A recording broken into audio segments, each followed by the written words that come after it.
আসসালামু আলাইকুম রহমতুল্লাহি ওবরাকাতু। একটা মেয়ে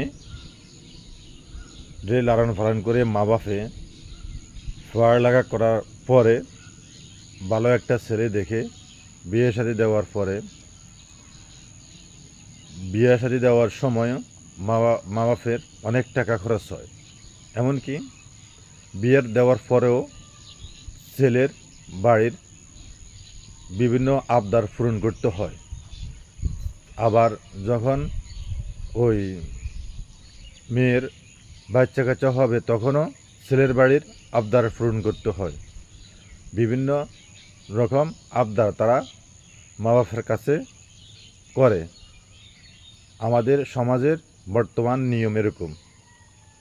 আমাদের সমাজের এই নিয়মটা যদি পাল্টে দিত তাহলে মেয়ের মা বাপ একটু শান্তি পেত, একটু শান্তিতে থাকতে পারত।